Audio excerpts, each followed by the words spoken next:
Thank you. I love you too. Thank you. Wow.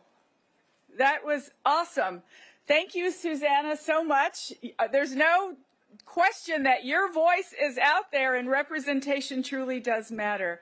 Guatsi haupa duhiname etzatuitsa shuimi hanu, ziatimai shuimi hanu. Good morning, relatives and friends.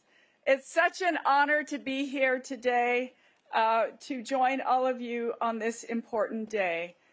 Governor Lewis, thank you so much for your amazing and wonderful hospitality. I'm so happy to be back at the Gila River Indian community. Today, we welcome President Joe Biden to the ancestral homelands of the Pima and Maricopa peoples.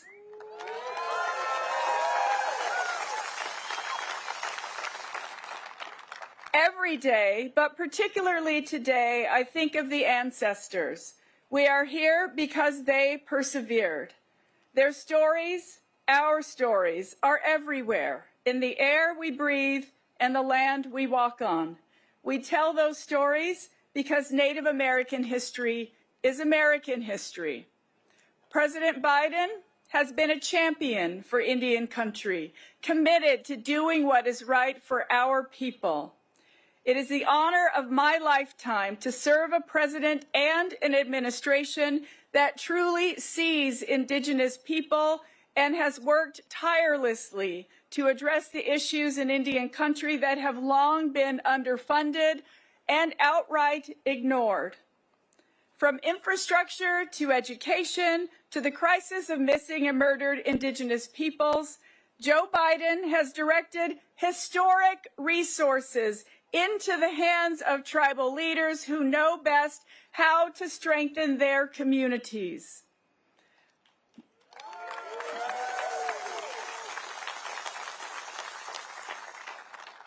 For much of this country, boarding schools are places where affluent families send their children for an exclusive education. For Indigenous peoples, they served as places of trauma and terror for more than 100 years. Tens of thousands of Indigenous children as young as 4 years old were taken from their families and communities and forced into boarding schools run by the U.S. government and religious institutions. These federal Indian boarding schools have impacted every Indigenous person I know. Some are survivors, some are descendants, but we all carry the trauma that these policies and these places inflicted. This is the first time in history that a United States Cabinet Secretary has shared the traumas of our past, and I acknowledge that this trauma was perpetrated by the agency that I now lead.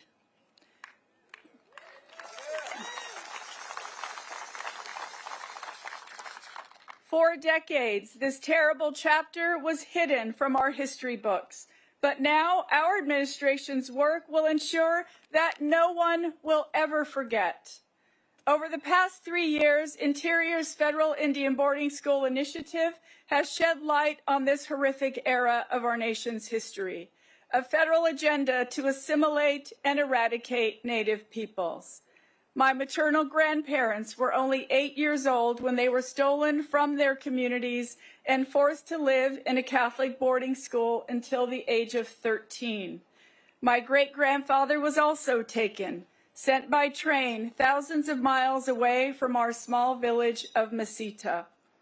Many children like them never went back home, and I mourn their passing alongside you.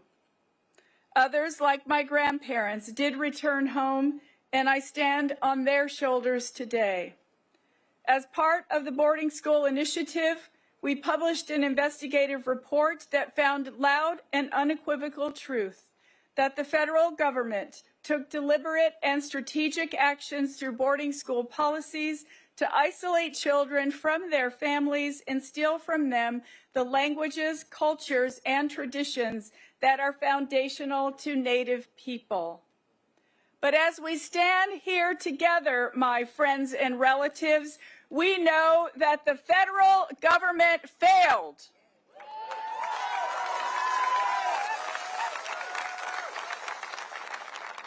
It failed to annihilate our languages, our traditions, our lifeways. It failed to destroy us because we persevered.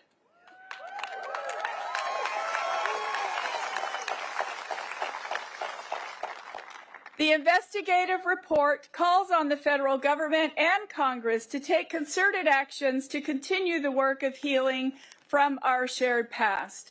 And already we're putting some of those recommendations into action. Through our interagency effort alongside the Departments of Education and Health and Human Services, we are investing in the preservation of Native languages.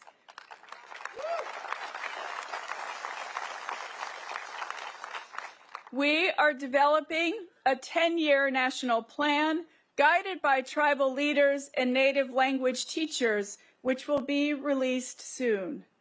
The painful loss of our Indigenous languages has been a consistent topic as we have met with survivors across our nation, from Hawaii to Michigan to right here in Arizona.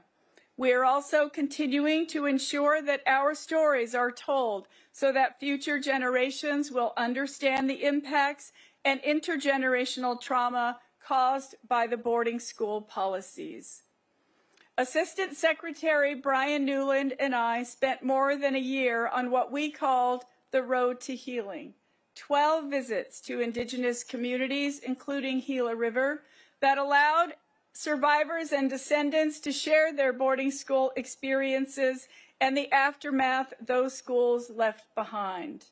In collaboration with the National Native American Boarding School Healing Coalition and with support from the National Endowment for the Humanities and the Mellon Foundation, we are creating an oral collection of first-person narratives from boarding school survivors. We are finalizing agreements between the department, the Smithsonian's National Museum of American History, and the Library of Congress to explore how those oral histories can best become part of upcoming and far-reaching educational resources, such as online, traveling, and long-term exhibitions that will share the history and legacy of the federal Indian boarding school system with the world.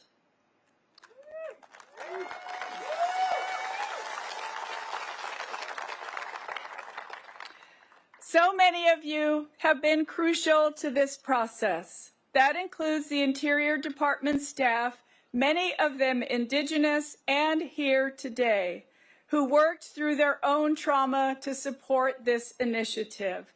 And I am incredibly grateful to my staff for everything they have done from the time this administration started.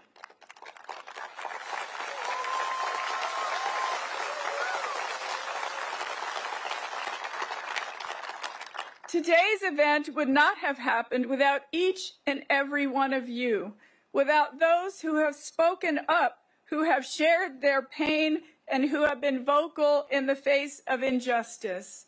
Together, we have persevered. It means everything to be with you today and with our courageous president who recognizes the impact these policies have had on each of us. Today is a day for remembering, but it's also a day to celebrate our perseverance. In spite of everything that has happened, we are still here.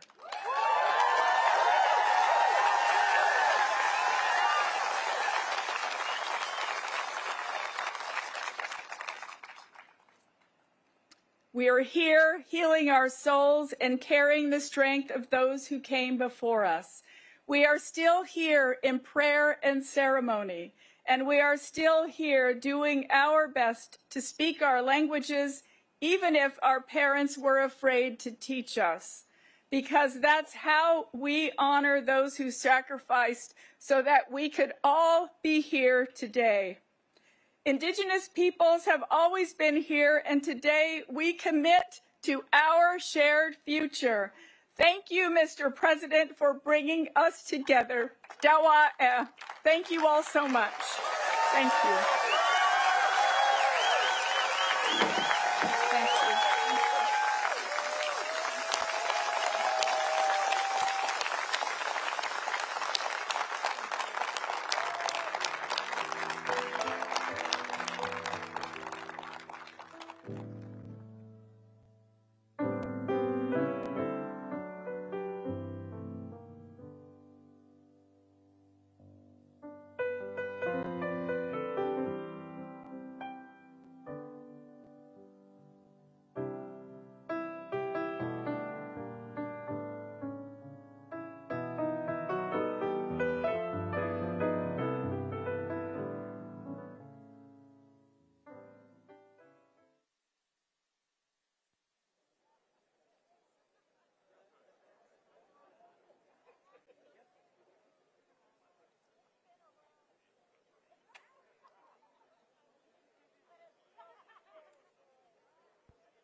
Please welcome President Joe Biden, accompanied by Governor Stephen Lewis.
Skeksiatic. I am Stephen Rowe Lewis, Governor of the Gila River Indian Community.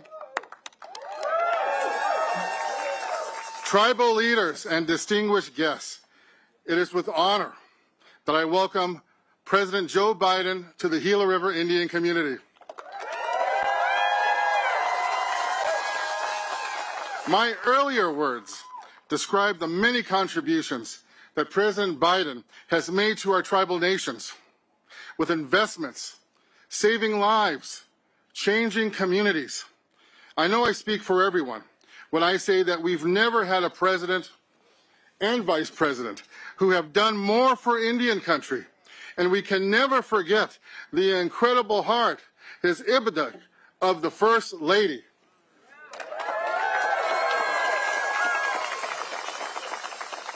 We are here today to acknowledge the past and to take the first difficult but necessary steps to begin the healing. Because today is as much about our future as it is our past. All of us present today are joined in spirit by those who did not survive the unimaginable. We offer our prayers to those who did not survive. And we offer our heart, our ibada, to those who did, as we admire their strength. It's not surprising that President Biden, a person of unparalleled compassion, impeccable character, and profound empathy, would be standing with us today on Atham Juvat, on Indian country. Each of us understand the solemn nature of this day, of this moment, of this historical time and place that we are all a part of. Today's words will be carried forward by all of us here, Mr. President, into future generations. This is a day built on respect and honor. We all know today, Indian country is much stronger because of the words and actions and the heart, the ibada, the heart of President Biden. On behalf of the Gila River Indian community, I introduce to you President Joe Biden. Thank you, sir. We love you. Love you. Everything you've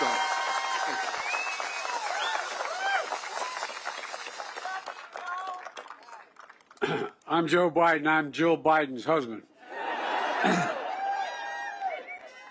Gov, thank you for the introduction.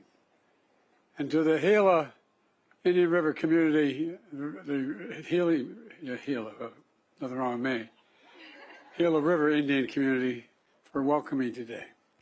You know, I say this with all sincerity. This, to me, is one of the most consequential things I've ever had an opportunity to do in my whole career as President of the United States.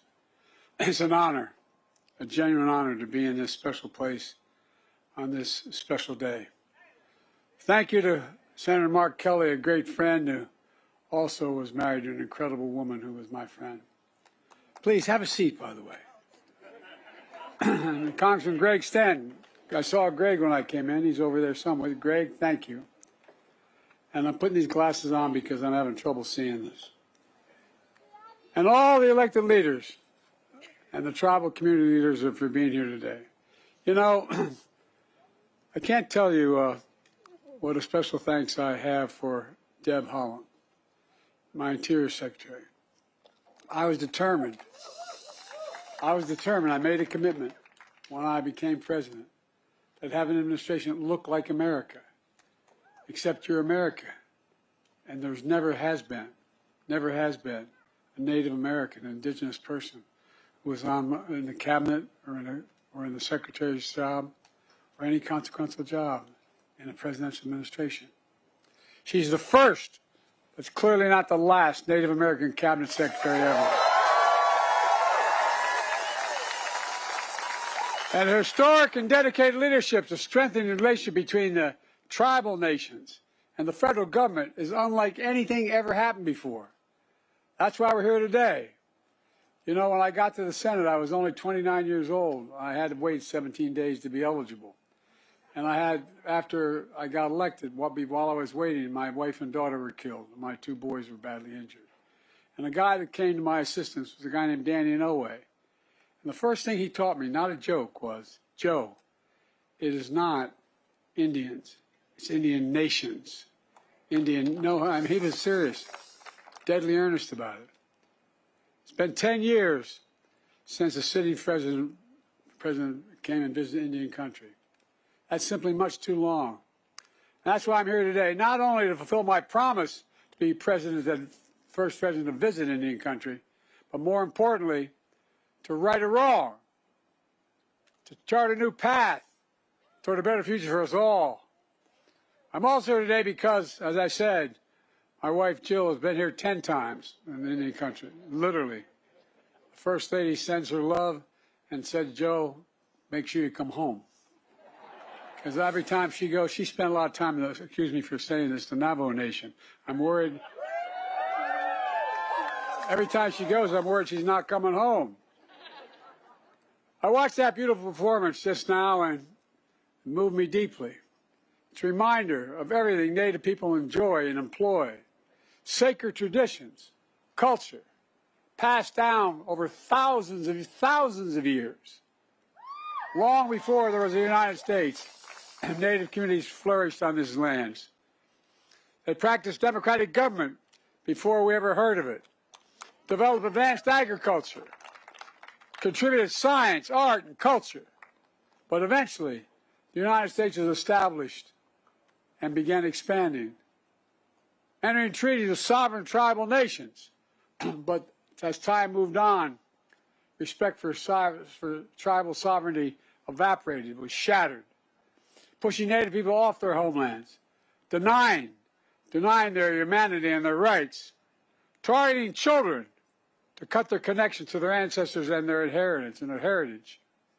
At first, in the 1800s, the effort was voluntary, asking tribes to sell their children, to send their children away to vocational schools. But then the federal government mandated the removal of children from their families and tribes, launching what's called the Federal Indian Boarding School era. Over a 150-year span, 150 years from the early 1800s to 1970, one of the most horrific chapters in American history. We should be ashamed. A chapter that most Americans don't know about. The vast majority don't even know about it. I was at my hotel today. I told the people, the hotel staff that were leaving, I said, "Where do you go?" I told them. And so, "What are you doing?" I told them.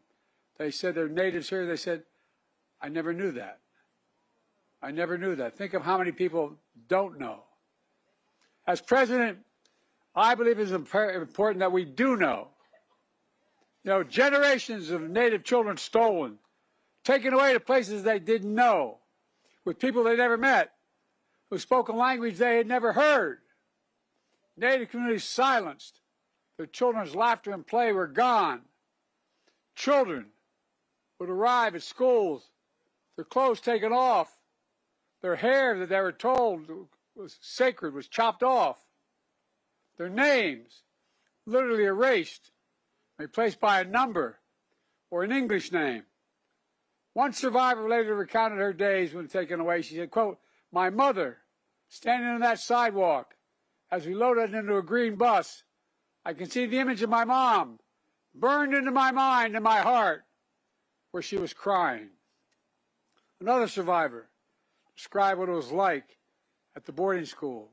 I quote, "When I would talk in my tribal language, I would get hit. I lost my tongue. They beat me every day.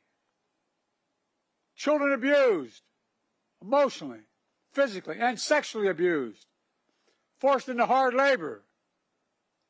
Some put up for adoption without the consent of their birth parents. Some left for dead in unmarked graves. And for those who did return home, they were wounded in body and in spirit, trauma and shame passed down through generations. The policy continued even after the Civil Rights Act, which got me involved in politics as a young man, even after the Civil Rights Act was passed in 1964. It continued. All told, hundreds and hundreds of federal Indian boarding schools across the country. Tens of thousands of Native children entered the system. Nearly 1,000 documented Native child deaths, though the real number is likely to be much, much higher.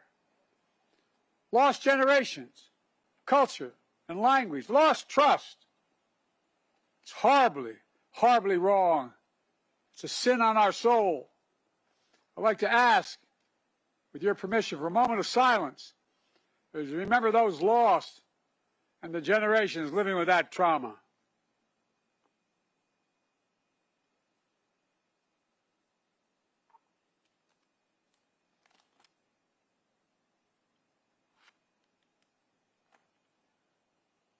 After 150 years, the United States government eventually stopped the program. But the federal government has never formally apologized for what happened until today. I formally apologize as President of the United States of America for what we did. I formally apologize. And it's long overdue. At a tribal school in Arizona, a community full of tradition and culture, and joined by survivors and descendants to do just that. Apologize, rewrite the history book correctly. I have a solemn responsibility to be the first president to formally apologize to the Native peoples. Native Americans, Native Hawaiians, Native Alaskans, and federal Indian boarding schools. It's long overdue. Quite frankly, there's no excuse that this apology took 50 years to make. The federal Indian boarding school policy, the pain it has caused, will always be a significant mark of shame, a blot on American history. For too long, this all happened with virtually no public attention, not written about in our history books, not taught in our schools. Let her talk. Let her talk.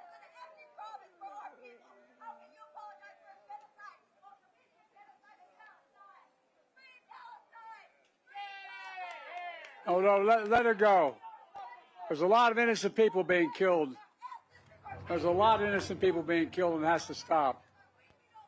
For those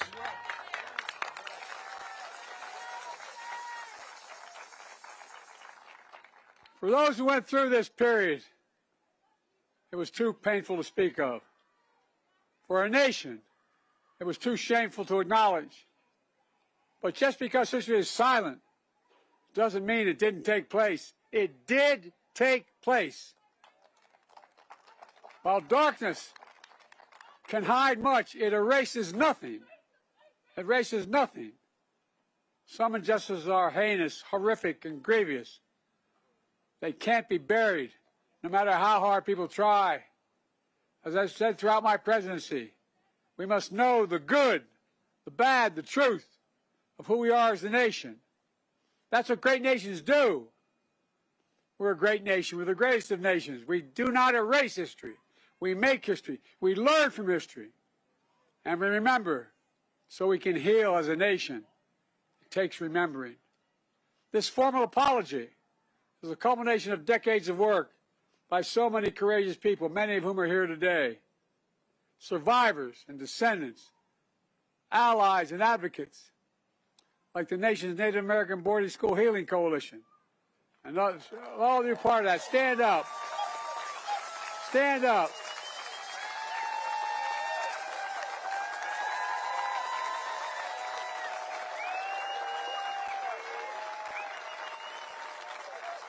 As my grandfather would say, you're doing God's work.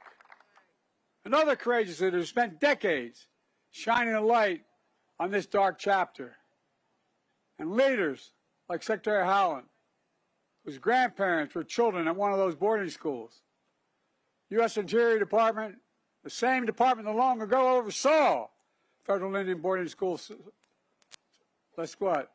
The extensive work on the breaking ground has happened with her. It's appropriate that she is bringing an end to what that very agency did. Groundbreaking report. Documenting what happened. We owe it to all of you across Indian country. The truth. Truth must be told. The truth must be heard all across America. But this official policy is only one step toward and forward from the shadows of failed policies of the past. That's why I've committed to working with indigenous communities across the country to write a new and better chapter in our history, to honor the solemn promise the United States made to tribal nations to fulfill our federal trust and treaty obligations. It's long, long, long overdue.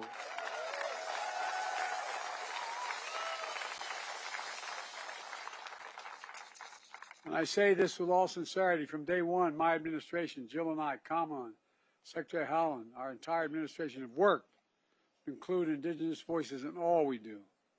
Along with Secretary Howland, I've appointed Native Americans to lead across the federal government. I signed a groundbreaking executive order to give tribes more autonomy to make your own decisions, requiring federal agencies to streamline grant appropriations and applications, to co-manage federal programs, to eliminate heavy-handed reporting requirements. It's about representing your autonomy. And I might add, it's a hell of a lot more efficient when you do it too.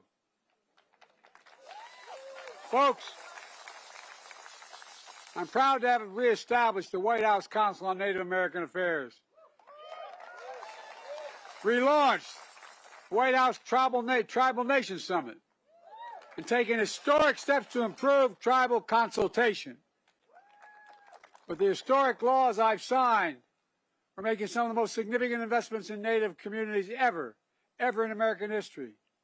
It's part of my Invest in America agenda, and it's helping all Americans from every state and every tribe, and that's good for all America. Helping Native communities get through the pandemic with vaccine shots in arms and checks in pockets. I'm proud this helped cut child poverty in Native communities by more than 1/3. I'm proud our economic plan has created 200,000 jobs for Native Americans. Record low employment in Native communities. With the strong support from Secretary Howell and all of you, we're finally modernizing tribal infrastructure, for God's sake.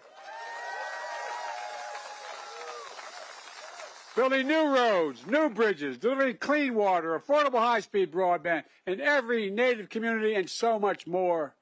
Folks, we're just getting started. We're making historic climate investments in clean energy, conservation, clean water, Native communities, including co-stewardship of our land and waters.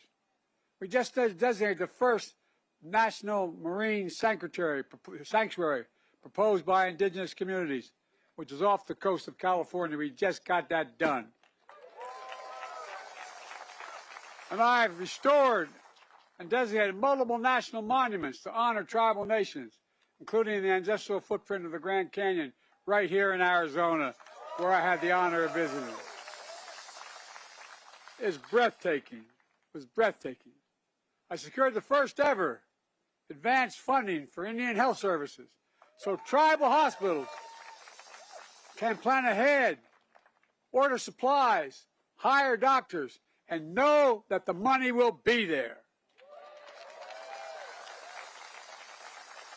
We're also preserving ancestral tribal homelands, restoring salmon and other native fish, recognizing the value of indigenous knowledge and languages, especially those damaged in the boarding school era.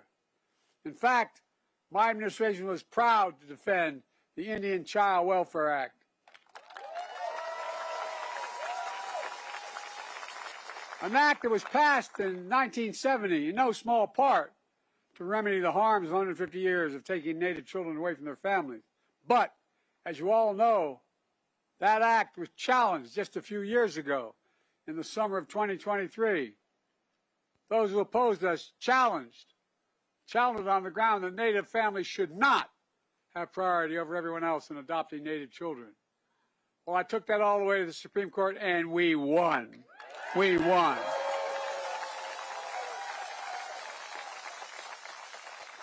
We also extended mental health programs through the Bureau of Indian Education so young people have the tools to end cycle of generational trauma. As an educator, this is something Jill cares deeply about, my wife, just as she traveled across Native communities to increase access to health care and so much more, including helping open the first cancer cure center in Navajo Nation. More to do, a lot more to do. By the way, the infrastructure bill is over $1 trillion. It's not a decade. I mean, it's not a quarter. It's going to be there for a decade. Much, much more to come, and you've got to get your fair share. By authorizing the Violence Against Women Act, an act that I took great pains in writing 30 years ago, we also reaffirmed tribal sovereignty, expanded tribal jurisdiction in cases where outside predators harm members of your nation. And as we mark Native American History Month in November, this November, we recognize the contributions of indigenous people to American history. You are the first Americans. I might add, you're among the most patriotic Americans. Well, that's a fact. The whole America should know, all Americans should know, indigenous people volunteer to serve in the United States military 5 times more than any other single group. 5 times. 5. Many having paid the ultimate sacrifice in every war since our founding. To all of you, thank you. Thank you for serving in so many ways as first responders, artists, entrepreneurs, educators, doctors, scientists, and so much more. Sharing your culture and your knowledge for the good of future generations. Believing in possibilities. Possibility to usher in a new era to a nation-to-nation relationship grounded in dignity and respect. It matters. My dad used to have an expression, Joey, everyone's entitled to be treated with dignity. Everyone's entitled. He meant it. Well, let me close with this. This is about restoring your dignity. I know no apology can or will make up for what was lost during the darkness of the federal boarding school policy. But today, we're finally moving forward into the light. As President of the United States, I've had the honor to bestow our nation's most prestigious medals to distinguished people and organizations all across America. That includes Native Americans who survived the boarding school era. Early in my term, I bestowed the Medal of Freedom, our highest civilian honor, on a man, my grandfather, who was an Irish immigrant and was not treated very well because he was an Irish Catholic in the coal mine era in Scranton. But he went on to be an All-American football player at Santa Clara. And every time they talked about All-Americans, he'd say, Joey, the greatest athlete in American history is Jim Thorpe. Oh, I'm serious. I knew a lot about Jim Thorpe before some of you probably even knew. As a child, Jim was taken from his home, but went on to become one of the greatest athletes ever in all American history. And earlier this week, I bestowed two other revered medals, the National Medal of Arts, the National Medal of Humanities, to 39 extraordinary Americans and organizations, including Rosetta Roll, an Alaska native. More than 80 years ago, she was a 6-year-old when she was taken to a federal boarding school. She spent 3 years without her family not known if she'd ever come home. 9 years old, she was one of those who did come home. Over the next 7 decades, she became a leading anthropologist and advocate, building a new era of understanding. Her story, from being taken from her home as a child to standing in the Oval Office, receiving one of the nation's most consequential medals, is a story of the truth, the power of healing. When Rosetta sees young people singing traditional songs, just like we heard today, she says, and I quote, "We will hear the voices of our ancestors, and we are now hearing it through our children." For too long, this nation sought to silence the voices of generations of Native children. But now, your voices are being heard.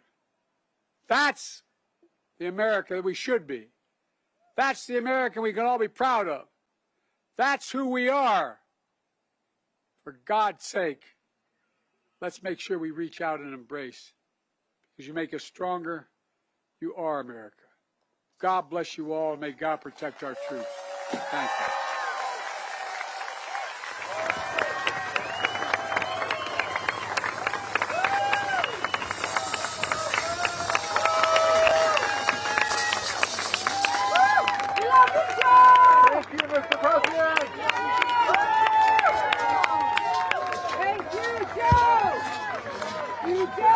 Thank you, Joe!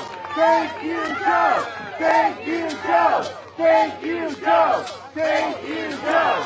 Thank you, Joe! Thank you, Joe! Thank you, Joe!